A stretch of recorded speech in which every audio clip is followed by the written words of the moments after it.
สวัสดีครับวันนี้ผมพาทุกคนมาตกปลาที่อ่างศิลานะครับเอาเรือมาลงที่บริเวณท่าเรือเป็นสะพานนะครับอ่างศิลาตอนนี้ก็เที่ยงวันแล้วเราออกสายนะฮะเดี๋ยวเราจะไปลองหมายสังหอยนะครับแล้วก็ไม่รู้จะไปถึงแนวกันขึ้นหรือเปล่าวันนี้เรามาลำเดียวนะครับเดี๋ยววันนี้เราจะปั่นไปก็ฝากติดตามด้วยนะครับเดี๋ยวเอาเรือลงเสร็จแล้วเดี๋ยวเราไปลุยกันเลยดีกว่าครับไป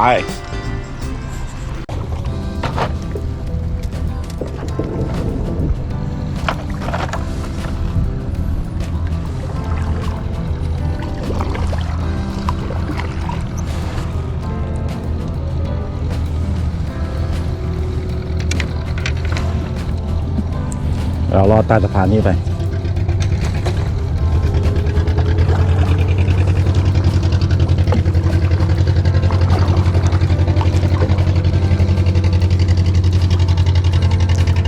ปึ๊บ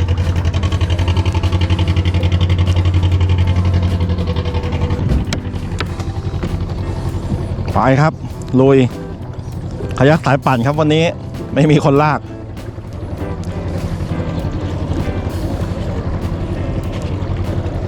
คือนิ่งๆงี้สบายครับ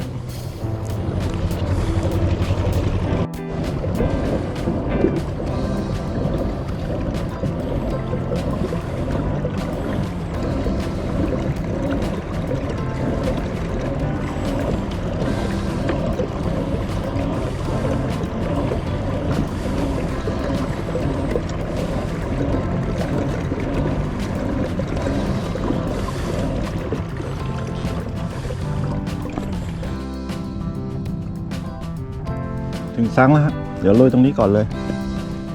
ลองดูก่อนเอาไมโครลงไปเล่นก่อน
ตกเหยื่อสดกันฮะเดี๋ยวฝูงปลาขึ้นแล้วเราค่อยยีกับฟอง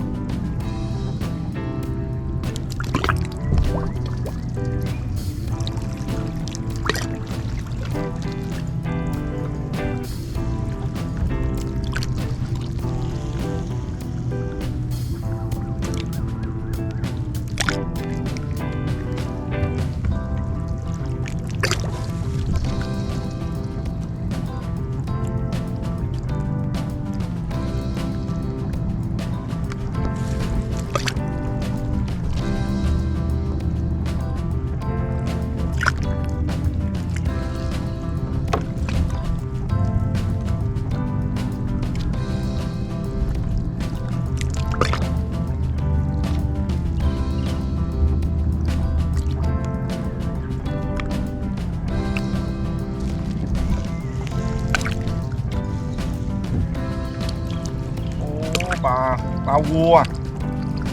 โอ้โหนี่ฮะเราไม่ไปเอาครับเดี๋ยวเราปล่อย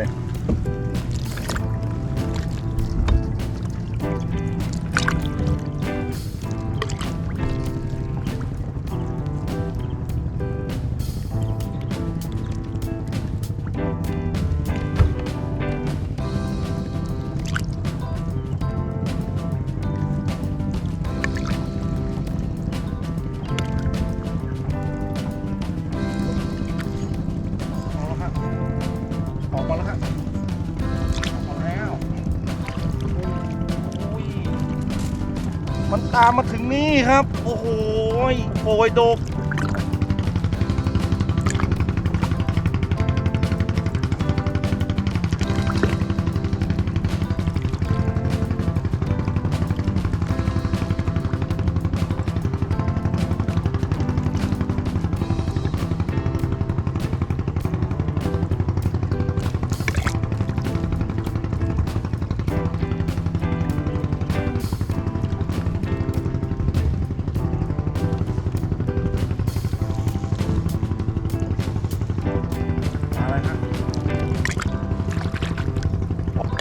ปรากฏครับปรากฏฝูงปลาขึ้นนะลองเล่นไมโครดู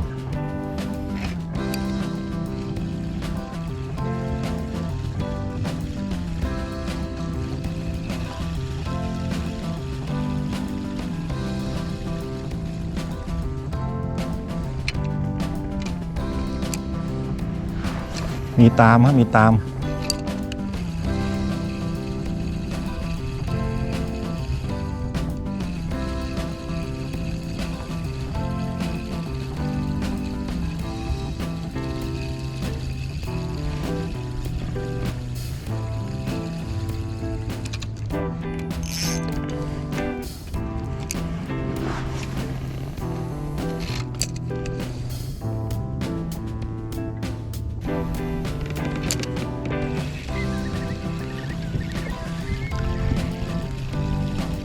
ตรงที่มันกัดปลาเมื่อกี้นะ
หมดหมายครับ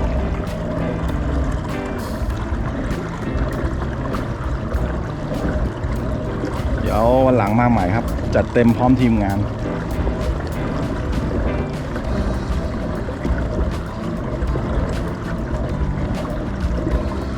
นี่เหมือนมาพายเรือเล่นนะครับ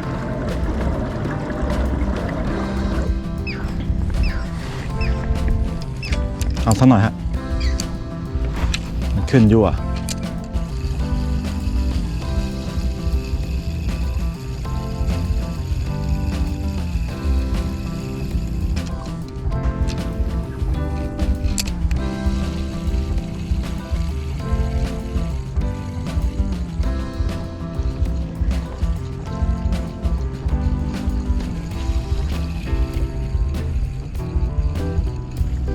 กว่า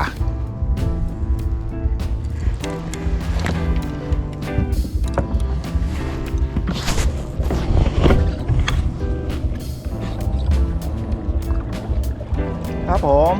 สำหรับทริปสำรวจหมายอ่างศิลาก็คงจะจบลงเพียงเท่านี้นะครับเดี๋ยว